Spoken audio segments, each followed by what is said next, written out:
Şol gün şähertlerden ikisi Emmaus diýen oba barýardy. Bu oba Ýerusalimden 10 çakırym uzaklykda ýerleşýärdi. Olar bolup geçen bu wakalar hakda özara gürleşýärdiler. Şeýlelikde gepleşip pikir alşyp barýar kalar İsa'nın özü goloya gelip olar bilen bile ýöre berdi. Ýöne onu tanamaz ýaly. Olaryň gözleri bağlanypdy.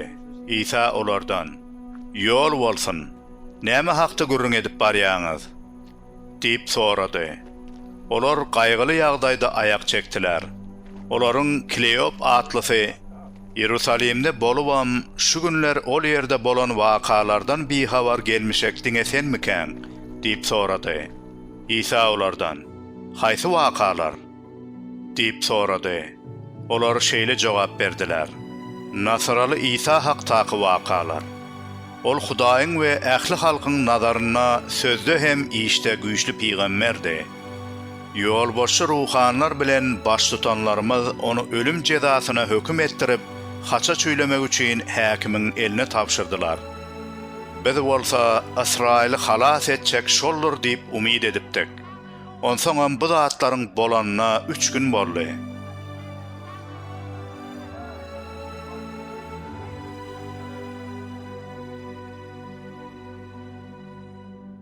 Üstesine ayarlarymyzyň käbirem bizi hayrana goýdy.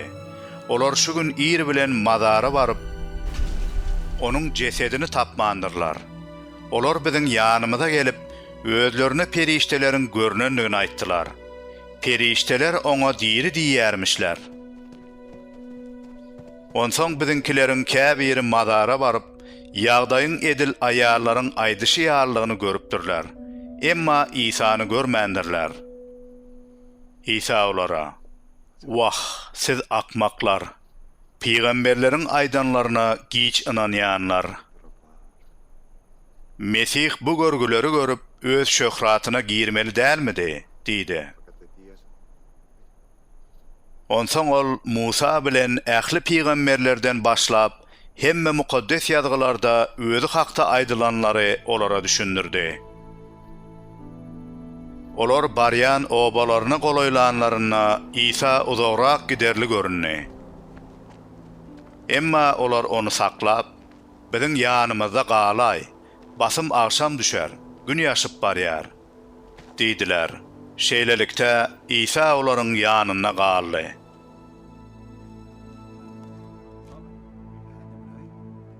İsa olar bilen saçak başyna otyrka çörek alyp şükür etdi de bölüp olara berdi.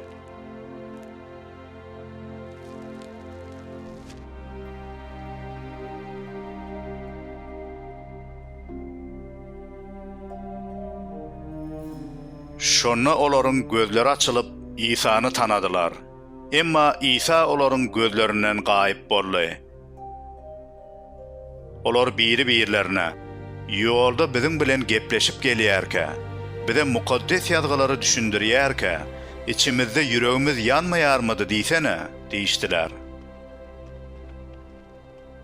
Olar turup şol pursadyň özüne Ýerusalime dolandylar. Ol ýerde on mirleri we olaryň ýanyna bile üýşüp oturanlar tapdylar. Bular: "Dogrudanna Reb İsa diýilipdir we Simona görnüpdir" diýdiler. Onsoň ol ikisi ýolda bolan wakalary, İsa çöregi bölenne onu tananlyklaryny gürrüň berdiler.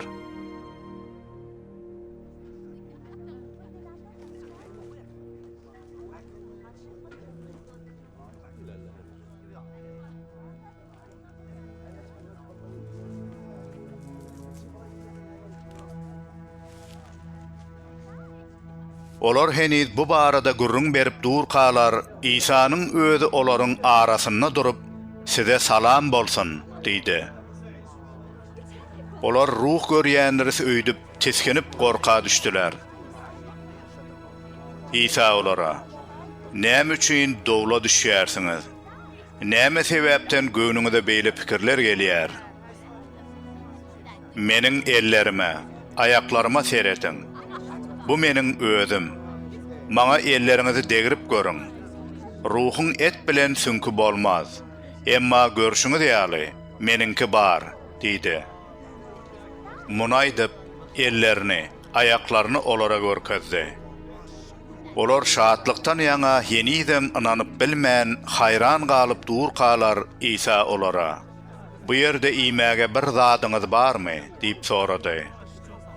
Oňa bişirilen balygyň bir bölegini berdiler. İsa alyp, olaryň gözleriniň alnyna onu iýdi. İsa olara, men heniz ýanyňyzda kam size aýdan sözlerim şulardyr. Men hakda Tövratda, peýgamberleriň ýazgylaryna, Zeburda ýazylanlaryň ählisi berjay bolmalydyr, diýdi. Onsoň mukaddes ýazgylara düşünmekleri üçin olaryň aňlaryny açdy. İsa olara, Mesih görgü görer we üçlenji gün ölümden direler diýip ýazylanlar. Şeýle hem tobe edip, günäleriniň bagyşlanmagy baradaky hoş habary Ýerusalimden başlap, ähli milletlere onuň adyndan wagt edilmelidir. Siz bu zatlara şaýat bolarsyňyz.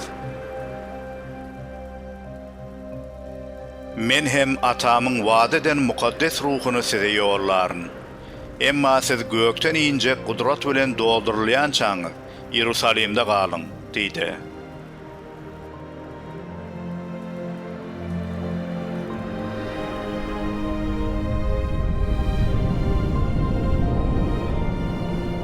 İsa olary şäheriň daşyna çykaryp Beytaniýa getirdi. Onsoň ellerini gallyryp olara pata berdi. Pata berip durka olardan aýrylyp göge göterildi.